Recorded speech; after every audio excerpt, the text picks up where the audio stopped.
Before I start this video, I just want to apologize real quick because I feel like the fact that I'm sick is going to come through in the recording for this intro and outro. Yeah, I just want to get this video out sooner rather than later, so I guess we'll just have to deal with it.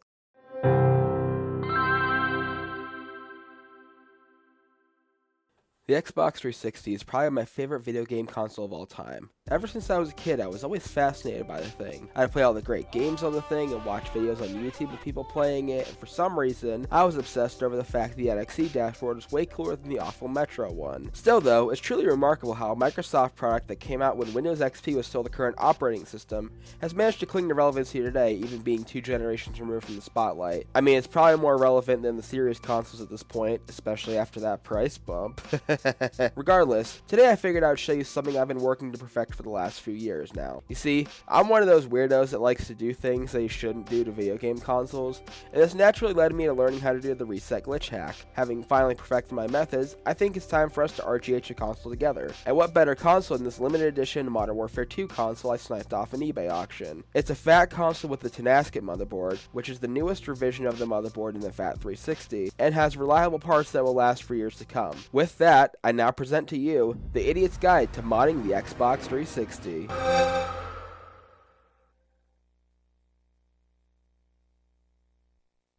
Oh look, it's my Xbox, and it's here. And it's a Modern Warfare 2 edition, as I said in the intro. So we're going to be modding this one today. Hopefully I don't break everything. I apologize for all the noise down here. I mean, it is a basement, and I got the furnace down here, and we got the dehumidifier down here. The first step to modding an Xbox is to take it apart. So let's take it apart. 250 gigabyte hard drive right here. This will store a lot of games probably. I have tested to confirm this console does actually work, although I will boot it up on the bench just so you can see it before we, hopefully not ruin it. But I wish I had more spare Jasper boards, but I think they're all dead too. And you wonder where I get the parts for these things. Oh, was that the sump that just turned on? So, yeah, the first step, take the hard drive off, take the faceplate off of these ones. The fat ones, you can actually remove the faceplate.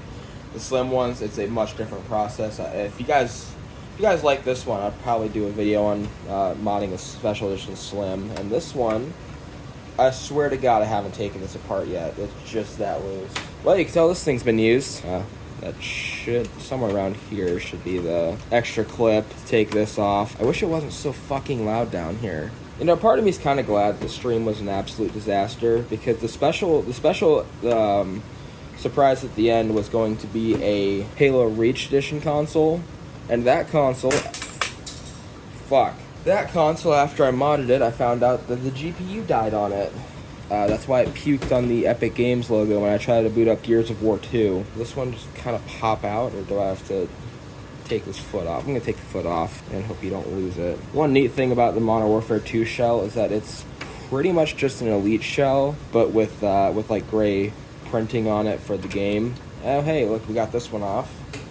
That one's usually a bit more difficult just because of that, and because it's like sunk down a bit more. The bottom one's a little bit easier, especially because you kind of have these indicators here. If you can kind of see, they are not fully drilled in holes. The 360 never had any overheating problems. It had plenty of ventilation, and it had plenty of cooling. It was kind of loud, I'll admit that, but that wasn't what killed these things. In fact, these ones didn't die, at least not for the same reasons. Early model Jaspers, you can kind of watch out for those ones because some of them have green capacitors in them. And those ones are known to explode and die. I was looking at one and it had a 0001 red ring of death code, which usually indicates a bad power supply, but can also indicate bad caps. Anyways, I usually prefer to start with the back here. There's a tool you can get to make this easier. I prefer to use the spudger that came in my bootleg iFixit kit, because it fits right in these holes and it doesn't damage them too much. And you can kind of hear the clips popping out. Oh, hey look, I just found a new strategy. Just push down on the bottom piece and that'll unclip. These days, if I break any part of the shell, it's usually these clips right here. Did I get that one? I did. Okay. See, look, you can barely even tell I just tried to open this thing. Proving, once again, that you don't need fancy tools. And you can tell that warranty sticker is still intact, so this Xbox is a virgin. I hate the fact that it has to lose its virginity today to me, but it'll be better in the end, hopefully. Okay, that's right. I usually start on this side because fat clip, easier to remove than skinny clip. Or something like that. I usually don't give a shit about these warranty stickers. They're paper anyway. They're bound to just tear to shreds. Yep, there you go.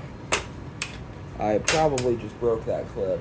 But not in like in the way that I break the clips that hold my truck's interior together. Like, they just kind of split, but they don't fall off. So they still have like the same, I mean, it's not gonna like fall apart is what I'm saying. Ooh. And of course this is the fun part. This is where you gotta get a screwdriver involved. And even on the special edition, this piece is always white. You can tell it's a special edition because of the black disc tray here. And in fact, yeah, the Modern Warfare 2 edition was the only console that ever came with a black disc tray, or matte black disc tray. Well, no, literally, for FATs anyway, it's the only one that ever came with the matte black disc tray.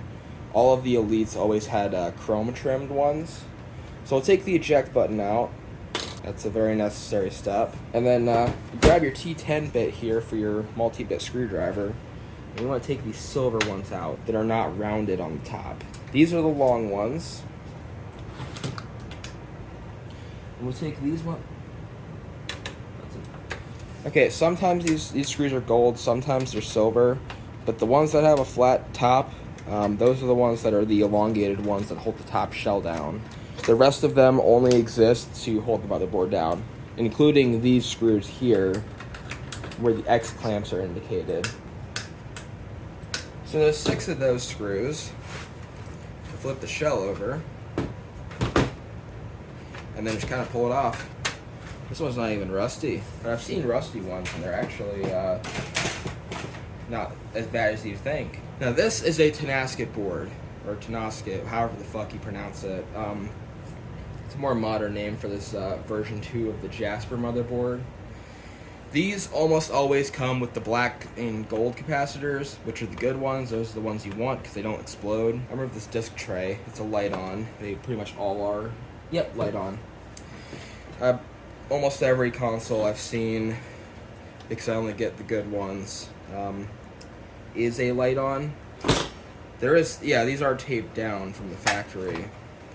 That's another way to see if it's been tampered with. Also, I won't really fix it in this video, but I will at some point. This drive has the same issue that every FAT360 drive has these days, and some Slims nowadays too, which is the disc tray has a tough time opening because the band is stretched so fucking wide that it just doesn't work anymore. Now, one of the indicators that this is a Tenasket board, besides the fact that the manufacturing date is September of 2009. This actually might be one of the early ones.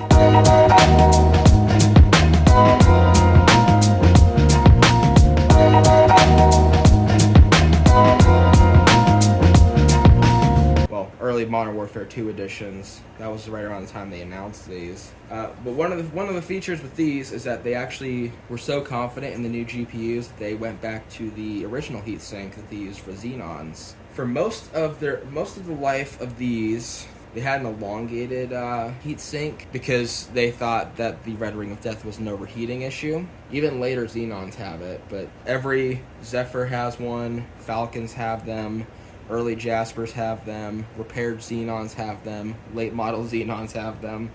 I probably said that one twice, but they all had the elongated heatsink. They had a big copper pipe going through right around here just to give it a bit of extra cooling. But they were so confident in these ones that they just went back to the original one that just sat right under the disk drive. I've seen people replace this heat sink with a CPU one over the GPU, but if you do that, you have to sacrifice your disk drive. I'm not really doing that, and this is adequate regardless. You don't need to sacrifice your disk drive, although you know what Bringus says, optical media bad or some shit. fact, I don't remember if the Xbox he modded in a video was one of the Tenasket boards or if it was just a regular Jasper. I just know it was a generic Elite system. The fun fact about special edition systems, every Halo 3 has a bad GPU.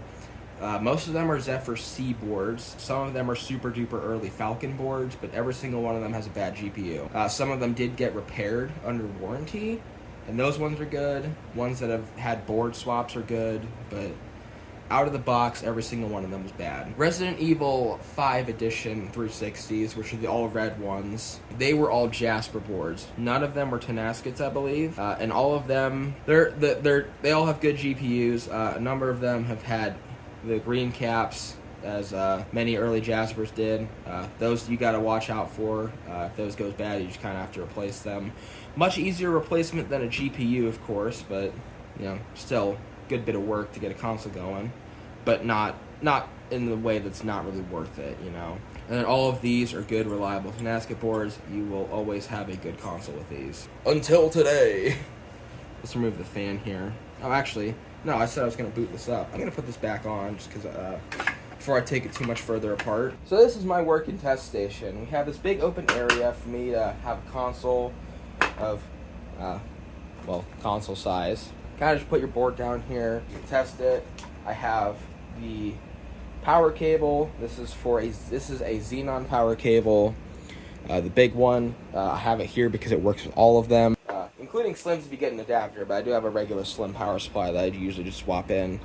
We have the AV cable that I got with my first console. I used that with an adapter to get to that shitty monitor over there. The computer is just the Dell Optiplex 380. It runs Windows 8.1 because I couldn't get the Raspberry Pi Pico working with Windows 7, which is funny because I could theoretically just downgrade this back to Windows 7 and have no issues because I don't even use the Raspberry Pi Pico anymore. I have all the tools here, the comically large scissors for, I don't know, probably cutting a dick off. Thermal paste, because you need that. This screwdriver, I use it to scrape PLL on Slim consoles. This fresh new Xbox green wiring. You can't even see that shit, but yeah, there you go. Very thin wires we're working with, and even thinner solder points, and that's why we have such thin wire, and we're going to be using it today. And you're going to see how it all works. Flux, probably not the best flux in the world. Don't get this. I just have it because I bought it by accident. This thing is wire strippers, and it's very terrible for super thin wires like the ones we're working with. My strategy is just hold this down and then pull. But you gotta get some force on here for it to actually strip the wire. Because as you can see, I don't have fingernails right now. Oh, and this thing, this is just a butane. It used to be a soldering iron / heat gun / torch. It's just a torch now. And of course, we have the Hako Hako FX888D. It's actually a rather common station. Works pretty well. And of course, got the iron here. I don't think this is a legit tip. I bought it off AliExpress or some shit. But it does get the job done. JR programmer, because we do things old school around here. A special console deserves a special glitch chip for it. We're doing RGH 1.2 today, and I have this Cool Runner here, which is probably the last Cool Runner I will ever have. And it's getting glued down because the sticky pad don't do the sticky pad no more. That was my fault, though. I sincerely apologize to the purists. I switched inputs on the monitor here. The Xbox is plugged in and everything, and I have a controller ready to go. And unfortunately, this console does not have a special dashboard of any kind. But it does work at the very least. But yeah, typical Metro. The disk tray is not available because I unplugged the disk drive. And the version, it has family settings turned on. We will be disabling that later. But the version it happens to be on is 17349. Base kernel 1888. That is a newer dashboard, but not the newest dashboard. Not like it really matters because they all suck. But hey, you know what? Console that works, and a controller that really doesn't. Alright, let's get to work.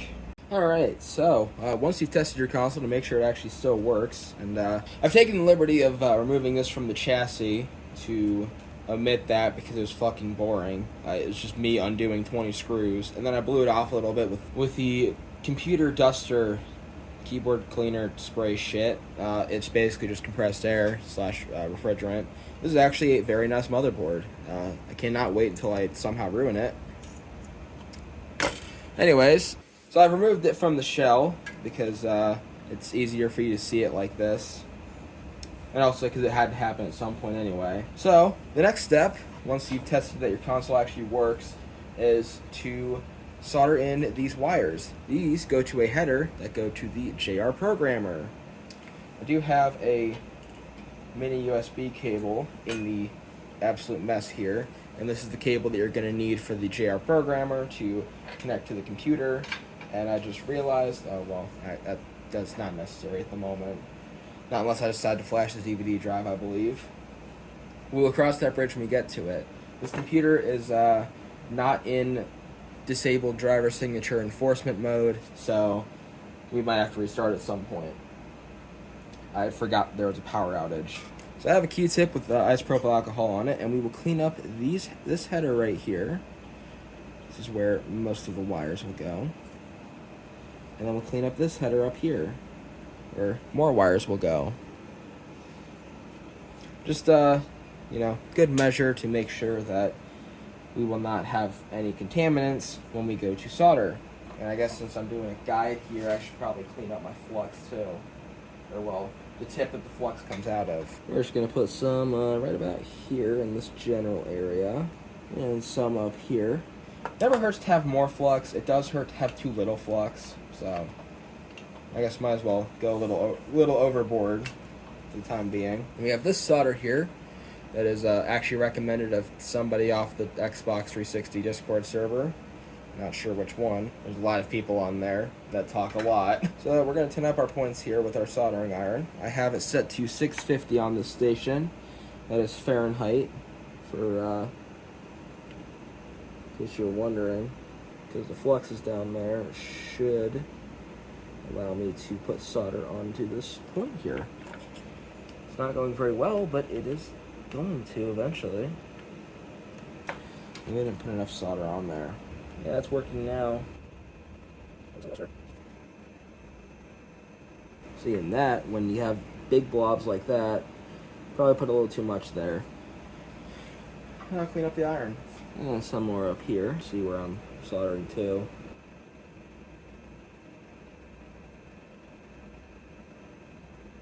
Oh yeah, and that smoke, don't breathe that in. Probably not good for you. I'm literally just adding more solder to that point. In this case, I will probably just use more flux on this specific point. And in addition, more solder.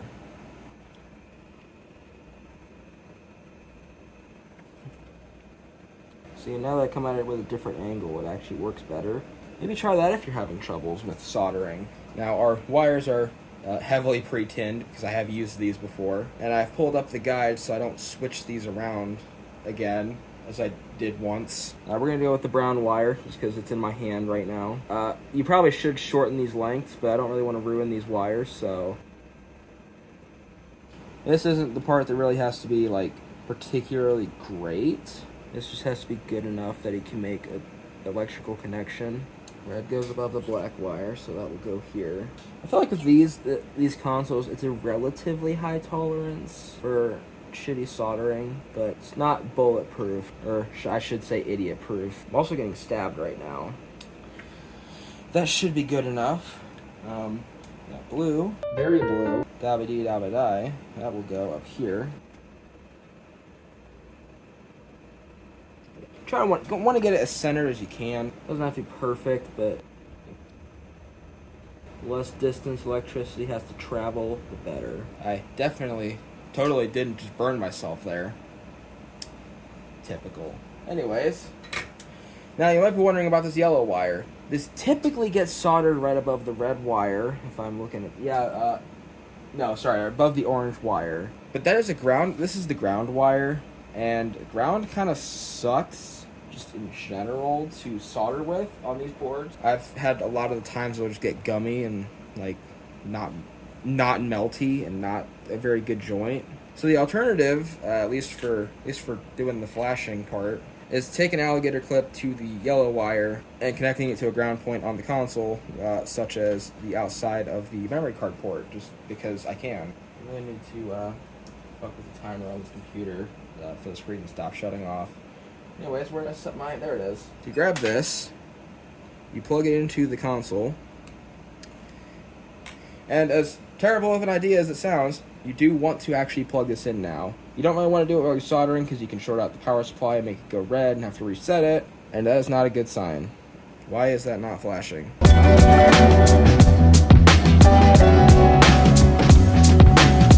You want to have standby power. Let's try moving this up here. I've had better luck with that. If those two lights are flashing, that is a good sign. If they're not, you probably don't want to waste your time plugging it into the computer. Because now we get to do the fun part of troubleshooting what the hell I did wrong. So I've redone a couple points. I think it might have been the brown wire. The brown wire was not great. But we have enough now. It's good enough now that the lights are flashing on our flasher. This is a good sign because it means that it's getting standby power. It's actually kind of backfeeding power into... The console's kind of backfeeding power into here. But that is a good thing. Basically, this means you did it right. So now you plug it into the computer. And we will move over to the computer step. Just realized apparently my phone's too hot, saying the video quality might be reduced. Hopefully that shows up better in post. Anyway, JRunner with extras. That is the program that you want here. I don't know why it didn't play the sound when I plugged this in. Might have just been very quiet. Let me turn this up. So this should open. There it is. That's the splash screen. It sees our programmer here. Read NAND.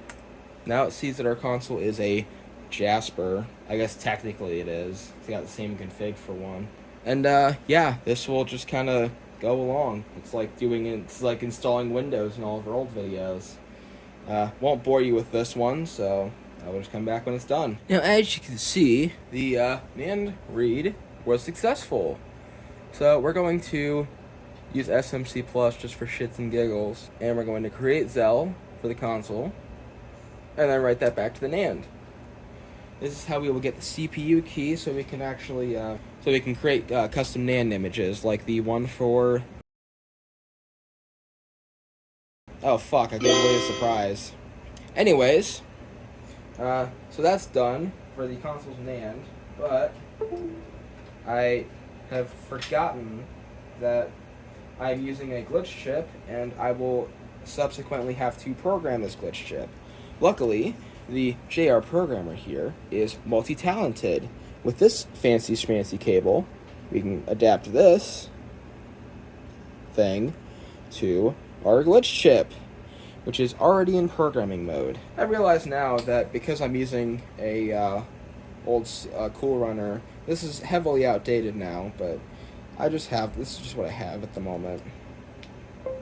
So as you can see, nothing happened here, but if we flip our switch here, it resets, and now our chip is ready to be programmed.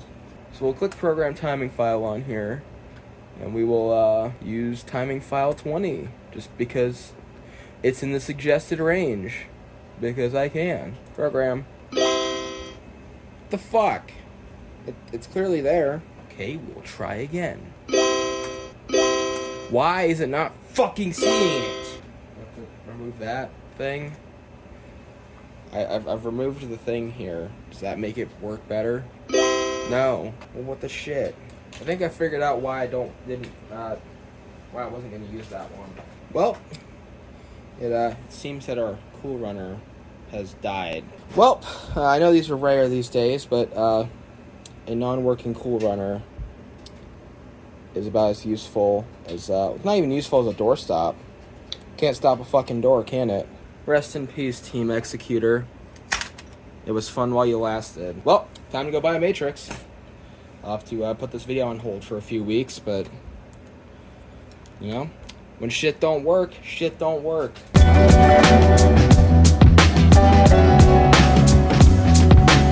Okay, so it's been a few weeks, and I've gone ahead and switched to the iPhone for this, for filming, so I can use Discord on the other phone, because I need to look at a couple pictures, because I'd like to route my wires for the RGH process the same way Armin Austin does it on the Discord server. And we also have a Matrix now. So the Cool Runner's gone. I threw it in the trash. This is a Matrix V1, and the reason I got the V1 is because it doesn't come with an oscillator. Which if you get one that does have an oscillator, which is the V3, I believe, the oscillator can only be really used on like the Corona and later boards than that. Besides Winchesters, because you can't mod those. Everything else you're really supposed to disable, the crystal, oscillator, shit, whatever. So for this case, because it's a FAT, it's a lot easier to just get a V1 while these are still available. This chip that basically runs the entire operation is out of production, and it has been since, like, I'm not sure when. I'll put it on the screen, but they discontinued that a while ago. These Chinese ones are just kind of using whatever's left of the old stock. Anyways, I might have gotten slightly scammed on this one because it didn't come with this foam pad. I ripped this off another glitch chip, and I'm going to hope it sticks down. If it doesn't, I'm just gluing this down because I don't intend to take this out of the console like ever. So yeah, Matrix. Never used one before. I've been used to Cool Runners. I have done the necessary preparations already, as you can see by this little pin header here. These don't come with the chips. You have two options really when you get non-Cool Runner chips, which is all glitch chips nowadays. You can either do it like I did for the NAND wires and just chop the end off that goes to a QSB. You can do it to this cable, just like chop it here and then solder your wires directly. Or you can do what I did and get this lovely Xbox green pin header. I mean, it doesn't have to be green. I just found a listing online that allowed me to get multiple colors, and I went with green because Xbox. That's all I use these damn things for. So the key difference here compared to the Cool Runners, it seems. I take this, there's a very low chance this actually sticks anymore. I should be able to, I'm going to hang this off the sides so it doesn't short, but I still have enough room, hopefully, to, yeah, okay, that should be a good placement for that. Because I should still have enough room to plug the fans back in. You can tell how many I've worked on, because I just have spare fans laying around. This might actually be easier, because the Matrix chips have these wires going this way, which is actually kind of preferable that to having them come out this side, like all the Cool Runners do. I probably mentioned that I already flashed this. You have to flash the timing file to this, and that basically tells it when to send the pulses and whatnot. Makes a lot more sense in practice than it does in explanation. So if I pull up my guide here, they do have a diagram, but I'd rather just go with the pinout on the screen. You can't see it. I'm not moving the fucking camera up there. What I will do though is zoom in. Hopefully that's a bit of a better angle for you. So I have my soldering iron prepped up, and the first wires that we're going to do are going to be a 3.3 volt and ground. So we'll do 3.3 volt here. That's VCC for some reason, instead of just saying 3 volt 3. It's always best to tune your points first.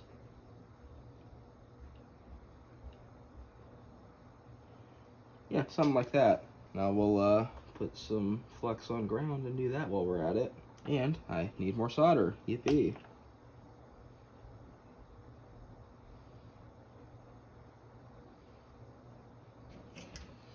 So I probably mentioned it before, but we're using Xbox green wire for this. A lot of Xbox green stuff I have. So according to the diagram I have on the screen, I could always just put it in post as well. Good old Google Chrome.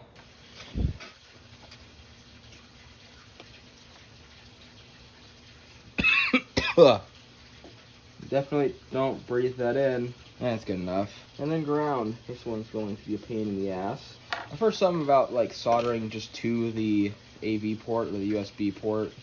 I don't know how to get solder onto these shields, so whoops, that's unfortunate. Now watch thick ground plane strike again. I'm actually doing this from a distance I don't usually do this at.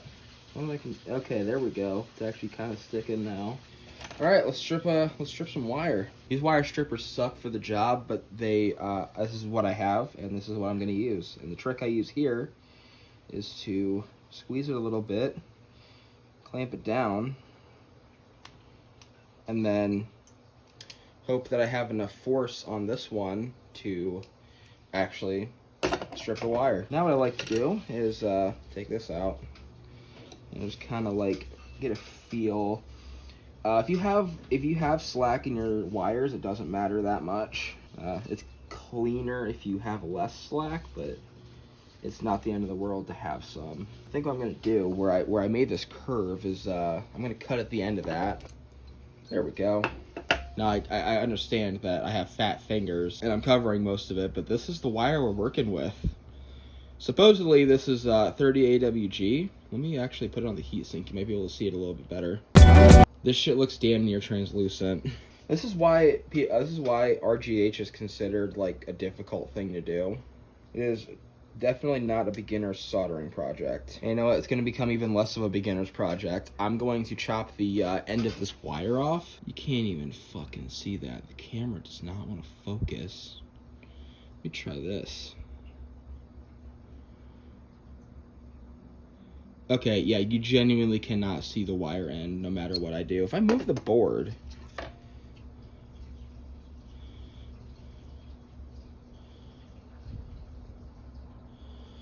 yeah, see that shiny bit? That's the end of the wire. I'm gonna cut that even shorter. And the reason I cut the end shorter is because you want the least amount of exposed wire sticking out. Trash can getting moved.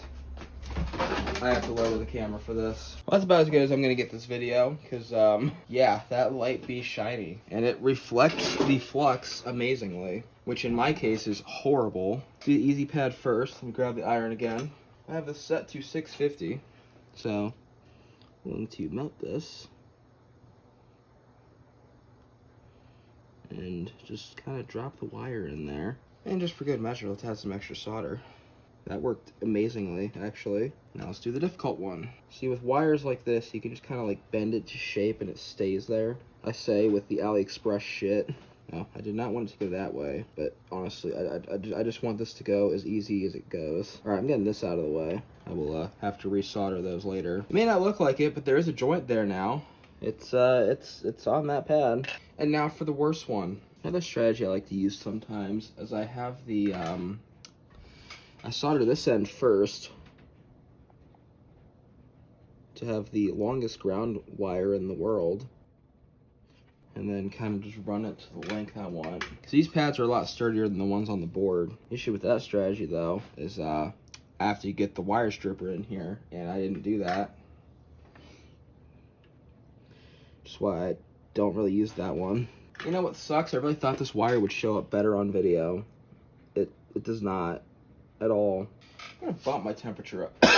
Oh fuck.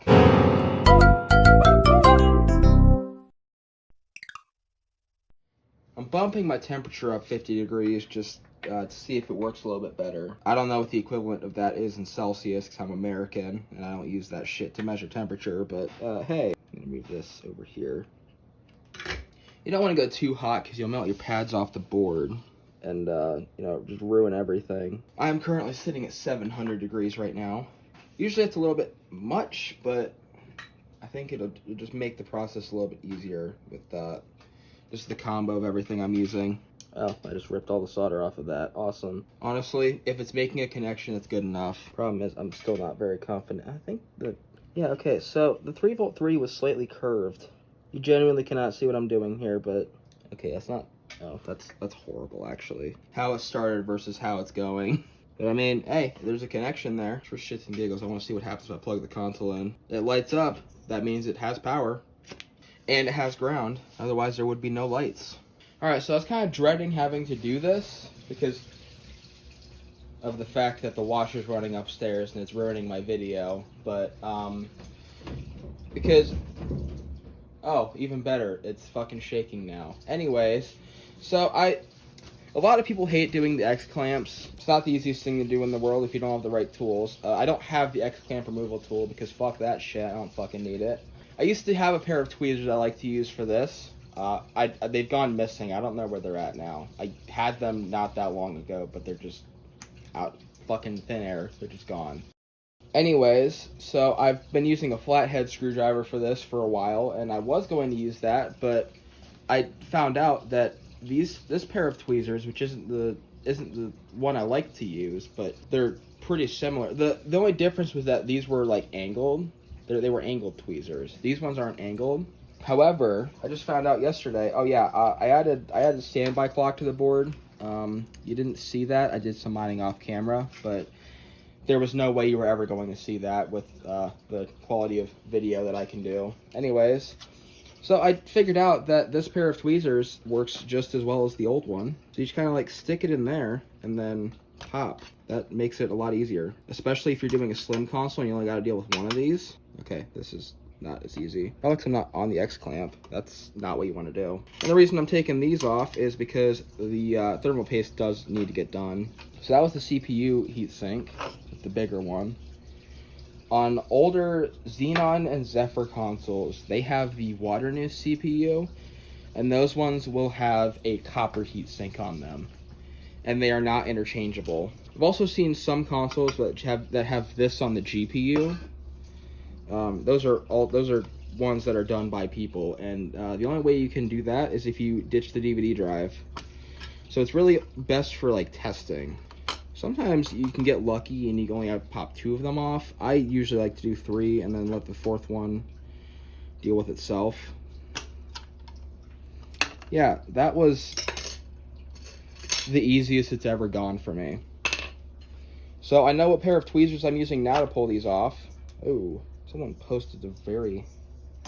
Oh yeah, this heatsink, you will only find this on some original Xenons and very late Tenasket boards like this one. Because by the time they had the Zeus CPU when the Jaspers came out, and then this is the Kronos GPU on this board. You can tell because it's fucking tiny. I actually haven't worked with one of these. I usually work with like Falcons, I swear. So, spoiler alert for the end of this video. I have another console. I'm probably going to make a separate video about that. Not about modding it, because I'll just do that off camera. It's pretty similar process to doing this one, but it's a Halo 3 console, and that one has a Zephyr board in it. It's a fixed Zephyr board, but it does need some slight reworking because it's overheating in 30 seconds. So, stay tuned for that video. I don't know if I'll put it on this channel or the second channel, because I've never fucking post anything to the second channel, but yeah, it'll probably be a main channel video. Anyways, on those ones, these chips are a lot bigger. This is the smallest they ever had it on the fat boards, and by the time they went to the slims, they used the cGPU design that I fucking hate, and it also has an internal IHS on it. So you can't really even see the dies, but it's all combined, and it's with some funky, wacky, shitty business that makes them die in 15 years. But you didn't hear that from me. All I gotta say is rest in peace to the people that believed for years that you could buy a Slim and never get the Red Ring of Death. So we have these chips, and they need repasted. I don't know if it was desperately, but I definitely need it now. That's getting old. This is usually where I get kind of lazy, and I just kind of like takes as much as I can off the dies, because the thermal paste that Microsoft used on these is so fucking stubborn. Oh, I can see some shininess now. So stubborn that isopropyl alcohol does not always do the best job of taking it off. It's a lot easier on the Slims. I think they use some different thermal compound for those, but for these ones, yeah, it's just terrible. And you can see how caked on it is. Like, look at all the overness of this.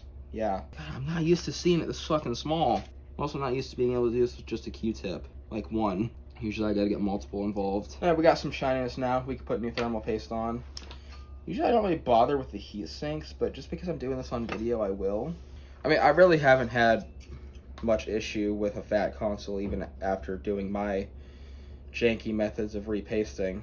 Yeah, I'm sure the reason for that is just because these things are such goddamn tanks. I wish I had better thermal compound removal tools. I don't feel like getting them, because that requires me to use Amazon, and fuck Amazon, as I like to call it, Scamazon. And now we will continue with the heat sinks off for the time being. Some people like to do it with the heat sinks on. I've done it before. It's not that bad, but it is easier to do it with the heat sinks off. I have taken the liberty to redo some of my shame. It's not looking great, with those shitty NAND wires, but it works. I mean, the NAND wires are temporary. They will come off this board when I'm done with the RGH process. It just has to survive that long. So there's 3 more points we have to do with the glitch chip. If I can find it on camera here, you can tell how, okay. One of them is FT6U1. That is our post point. There's a couple post points on here, and the one, well, at this angle to the direct left of it is the one you use for RGH3. Don't do RGH3 on a FAT, by the way. It's terrible. I have one. It's... Where it gets real fun is up here. C7R112. That is our reset point, the one that's tinned. And if you can even see it on the oh, there it is. The one next to TR7R3, that the point that's next to that that label, the point next to that to the right is our PLL point. And then if I can point it out here, oh yeah, look at my fucking fat finger. Either one of these 2 points in the middle of my finger. One of those is external clock. That's what you use if you're doing this on a Zephyr or on a Xenon. Or Elpis, because those are basically fixed Xenons with different GPU. Although Elpis consoles with Samsung RAM chips, they will not take they will not take the external clock method. You have to do RJ-top on those. They are moddable, it's just fucking weird. Anyways, let's finish this bad boy up. Oh, and if you're saying, oh, Superstar, you're just showing off your skills. I think I deserve to after the pile of dead consoles I've accrued. Anyways, so to do the Armin Austin wire routing, we have to route, well, no matter what, we have to route wires from this side of the board to this side of the board, because, yeah, that's the bottom of the board. I believe there is an alternative top point for all of these, but they suck, and we're not using them. The most accessible one is reset, and it's on an SMD component. Although I guess bottom side reset was technically on an SMD component that was removed in pretty much every revision that isn't the Xenon. You're supposed to remove, I think it's a cap. I think you're supposed to remove that on a Xenon. I could be wrong. There's doesn't matter. That's technically not even RGH 1.2 for those. So the best way I like to go about this is I like to start from the bottom and run the wire up to the top from our wire spool here. And we're just going to kind of go like a book. At my angle, it's left to right. And A is reset. So congratulations, reset. You get to be done first. I have a fat blob of flux there. I'll just add more to it. See, and this is where I like to do the wire stripping method, where I don't even know why I called it that. Let's just call it the Superstar method, just because I'm Superstar and I'm the greatest at everything. There we go. All right, so solder to A. Yeah. We're doing it. All right, I will get back to you when the vacuum cleaner is done. All right, I believe the coast is clear now. I apologize for my frustration there. I just did not expect the vacuum cleaner to immediately start. So, let me look up on my phone now how Armin Austin does this, because he posts it like every single fucking day. See, he is the real show-off. I say when somebody posted this, yeah, that's 4 NAND stacked on top of each other. So this is the Armin Austin method, and I just realized that, well, you'll find out later. So typically, he runs the wire through the board and just kind of goes as straight as possible with it. So here, all the way just straight over here. That would be post over there. That is completely separated. So following this routing guide-ish, I suppose, naturally, the wire should just kind of go something like that. That's, of course, if you can see it. I can go ahead and check the camera. Oh, it's good enough. I mean, green on green. It looks almost invisible, I swear. This was the worst idea I've ever had. All right, well, there's reset. So I will clip the wire here, just give myself some extra room to fuck up, really. Wow, this is terrible. I hate these wire strippers. You know, when you tin the reset point first, it becomes a little difficult to find. I did find it. me try to zoom in on that. So, you know, some people like to have the best looking video. I like to have the most realistic looking video. And you know what? The view that you're getting is better than the one that I am. My own two god-awful eyes. Actually, they're not that bad. You know why? Because I don't need glasses.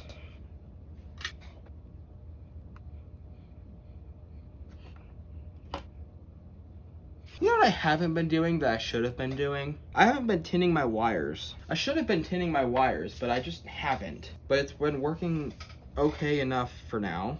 So we have reset on the board, and we'll zoom out now.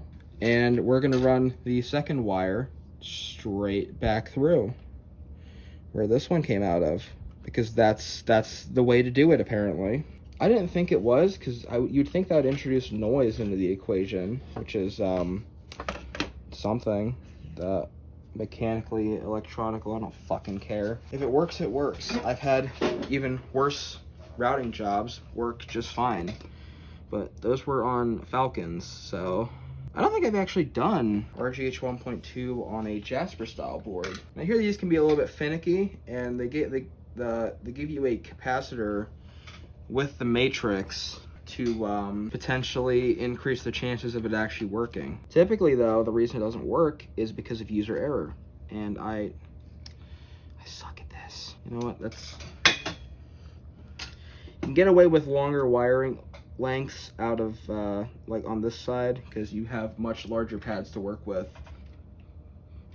So the Arm & Hammer, what the fuck, where's the, oh, I'm losing my shit.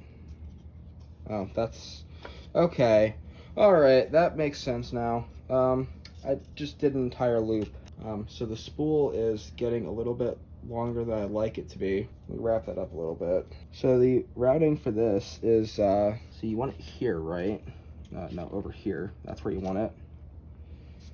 That actually looks about right. I think it'd be easier to go this way with it. Not like I can really dictate where it goes after I solder it, but, or more accurately after I cut it, but I can cut it to the length I want to potentially have better results. POV, you are, oh wait, tin the wire again.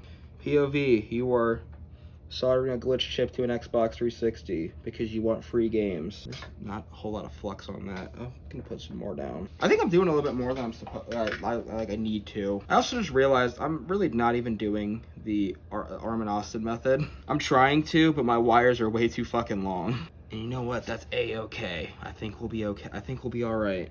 I guess in theory, I could still cut this a bit shorter if I wanted to. Or I could just hope and pray when the X-clamps go back on. That's actually a little bit better. And the Arm & Austin method dictates that I shove the wire back through the hole for the third time. And this is the last wire, and arguably the most important one. This one I will definitely zoom in on, just so, because it's nearly impossible to fucking see without zooming in on what the hell I'm doing.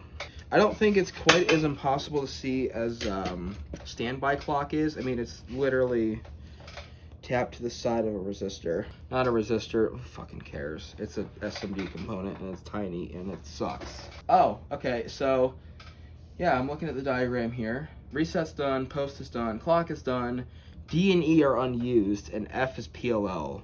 It might be different on Slims, it probably is, because I think the Slims use a different PLL slowdown. See how how stressed I am right now?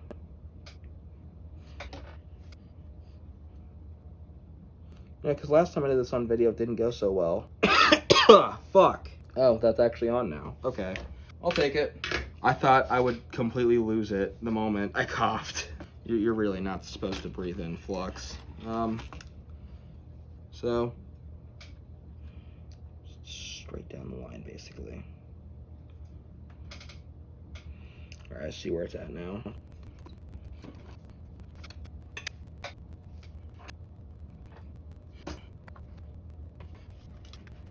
Remember, kids, always keep your soldering tip clean. Just like the tip of your... I almost just went for it there. They're really going for it. That's the best I can do. Not lowering the camera any further. My setup is a fucking mess, and I'm typically not filming this. It was about to do the one thing I didn't want it to do there, and I'm glad it didn't do that. Now that I have solder down, and I'm quite confident in my soldering ability, thermal paste time. And we're doing it with this TM30 I got from Best Buy one time. It's Corsair, so that's how you know it's good. Little tiny dot there. Watch everybody get pissed at me for this. Little tiny dot there. Actually, I want an even smaller dot on that die, and I want the smallest dot on here. Ooh, that's the worst one actually, because I got a little bit too much out of it. As you can see, I apply this thermal paste about as well as Microsoft does. They really should have just stuck to software. Then again, they can't even do that anymore. So heatsink goes on here, and reapplying the X clamps is about 10 times easier than taking them off. GPU heatsink. Now with our heat sinks reapplied and our wires down, there's only one more component we need. And there you go. Now we have an Xbox that is ready to test. I realized I had that zoomed in the whole time. I don't know if the X-Clamp reapplication showed up very well, but whatever. Typically you're supposed to clean up your flux, but I'm doing this thing called I really don't give a shit right now. I just want it to work. So pretend you watched me reconnect the RF board and the power and the AV cord. Well, it still turns on. That's a good sign.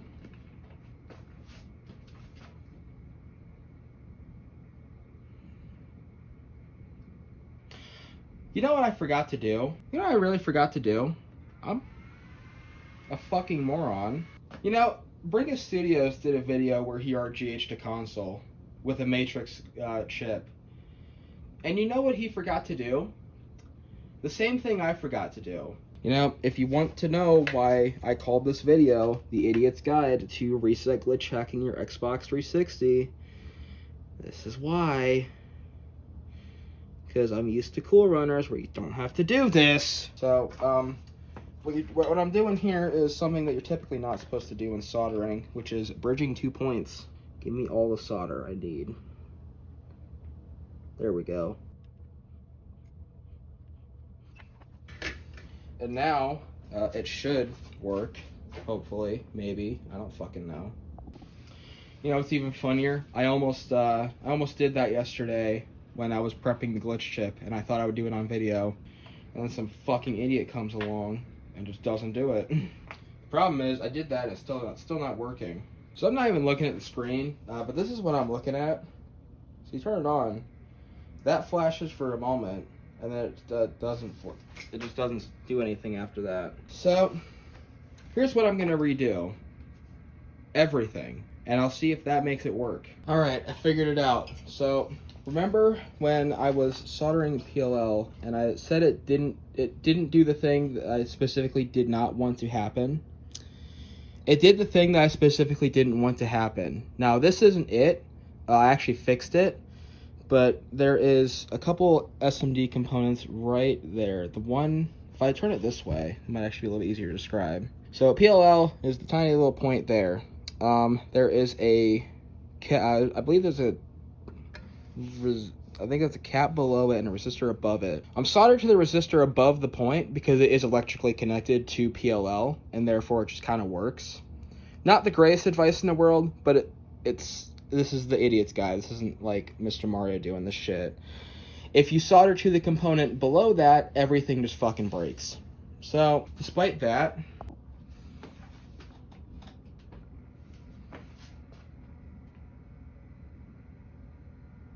oh, I glitched twice. So I might need to dial in the glitch chip a little bit, but as you see, it works now. I really need to dial that in. Let me try rebooting. I wanted to show you what it was doing on the screen. Okay, there we go. Yeah, that timing file definitely needs to be tuned in a little bit more, but it does work, and it boots into Zell Reloaded. So this is how you get your CPU key, the old-fashioned way, without doing that bad update shit that you really shouldn't be doing if you don't have a NAND flasher on hand. What I'm going to do here is it's going to go through a bunch of shit. This is technically a Linux bootloader, but it also just tells you the keys to the kingdom, and that's what you need to rebuild a NAND image. You have a CPU key there and a DVD key as well. Both of those are saved because the CPU key unencrypts the NAND dump, and that's what lets me rebuild an image. So I took a picture of this. I will go ahead and put the CPU key into JRunner, and we will, actually, I'm just going to skip all that because it's, no, I won't, because I haven't shown it yet. But yeah, we're going to go ahead and rebuild an NAND image. I will skip the putting in the CPU key part because that's boring. No one wants to watch me type on a keyboard for 5 minutes. So we will be right back. So before I go ahead and reflash the NAND, I'm going to do what you didn't see me do before, since we do have to do this now. Since, oh, nice. I'm going to unplug the console because I do not want, and I do not want to break this. On our trusty computer machine here, I have selected timing file 19. This is completely just reflashing the glitch chip with a different timing file. And I will see, I'm just going to kind of run down the list and see which one works best. But either way, it does still work. So there's that. Okay, I've gone ahead and tuned in the glitch chip. It's not perfect, but this is the most, 21 has been the most consistent so far. I'm just going to kind of leave it as is. So we have our kernel version selected. Yeah, surprise there. We're going to do a couple patches though. Scratch that, I'm not doing any patches. But I will use advanced XE build options. So you can set a DVD key from a different console / drive if you want to replace your DVD drive. You can also do that with Jungle Flash. Or you can flash this console's key to a different DVD drive if you wanted to. Not gonna mess with that. I think the DVD drive works just fine. You can do all kinds of different things. You just spoof all kinds of shit on here. But what I really want to do is no mobile, I believe, is the one I want to do. You can also set a different button to boot Zell, because even after even after reflashing your NAND, you can still boot Zell with the eject button. Typically, that's the default. Anyways, create XE build. This will just kind of build a new NAND image. Usually doesn't take this long to build one. Oh shit. Yeah, there you go. Finally built one. So now we just write that back to the console. Now I typically don't like to leave, oh shit. I might have just fucked myself over. I mean, we have a good NAND dump. That's not the problem. The problem is I was too impatient in clicking the button. Trying to have XE build to do 2 different things at the same time. Then again, I guess there's only one way to find out if I did that. Either way, the button sequence was correct. You just kind of have to wait for it to finish building your NAND. Yeah. Did I mention that the JRP takes a hot minute to, do the thing? POV, you are flashing the NAND with the JR programmer to an Xbox 360. So the reason I do not recommend doing the new method with bad update to flash your NAND is, first off, bad update sucks. It takes forever to load and do anything at all. And there's really no way to improve that just because that's how the exploit is in the system. So it takes forever to load that as opposed to just soldering a couple wires to the board and having instant access to the NAND. And then you have to get into Simple 360 NAND Flasher, take a NAND dump, go into JRunner, and then rebuild the NAND with the image that you want. And you have to hope and pray that your settings were correct. Otherwise, you just break your console. And even then, if you're doing RGH, you won't know until you've done the wiring for RGH, which requires soldering to points more difficult than the ones for the NAND. So you're really not gaining much there. Although I'm still not so confident in this NAND image that I'm already flashing. Of course, though, there's only one way to find out if it works. Whether or not if this doesn't work, I will just reflash off camera, make a new one reflash, and then hope it all works. Well, it still turns on.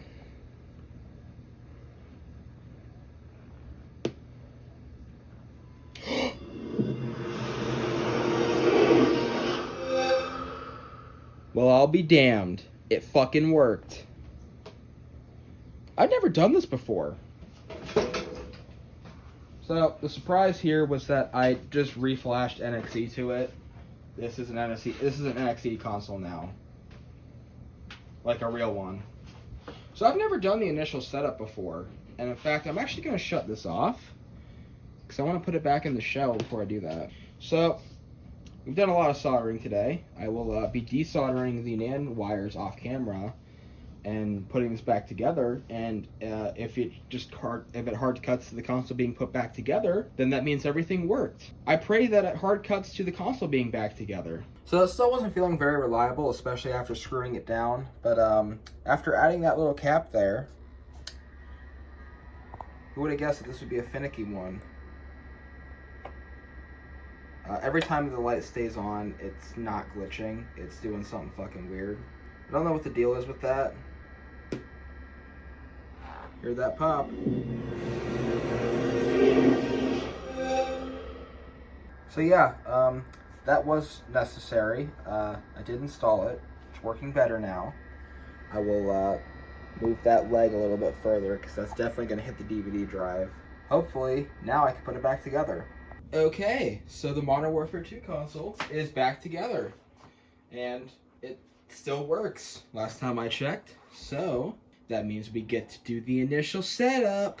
Woohoo! I'm going to be using this controller that I got with it. I'm quite aware that it's a standard Elite controller.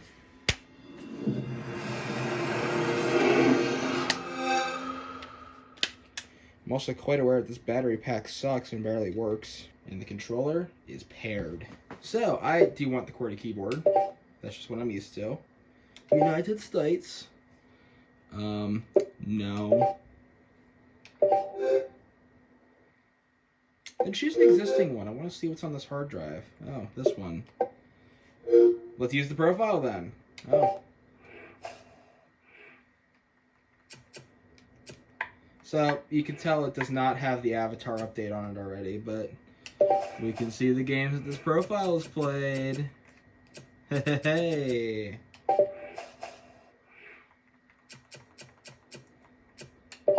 All that really matters is the fact that it runs the NXT dashboard. If the drive actually opened, that'd be a lot cooler. Oh well. Hey, you know what? As long as it fucking works, that's fine with me.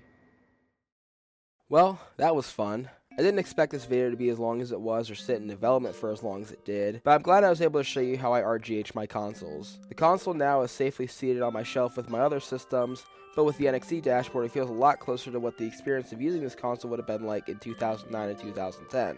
I'd like to thank the entire Xbox 360 Hub community for supporting me throughout this mess and patiently waiting for me to finish this shit, and especially Armin Austin 200 of X360 Warehouse, who I referred to for my wire routing. I'll link his store in the description in case you want to see it, in hopes that he finally shuts the fuck up about his Halo 3 and 4 consoles for more than 10 seconds. I will also link the Xbox 360 Hub website below, where you can join the Discord if invites are back up yet. I hope you were able to take something away from my experience or just enjoyed the video. I uploaded another video before this one where I fixed the Halo 3 Special Edition console that was overheating on startup if you'd like to see that, or alternatively I have a decent backlog of videos where I torture computers like the PowerMac G5 for your entertainment. Regardless, thank you all so much for watching, and I will see you in the night sky.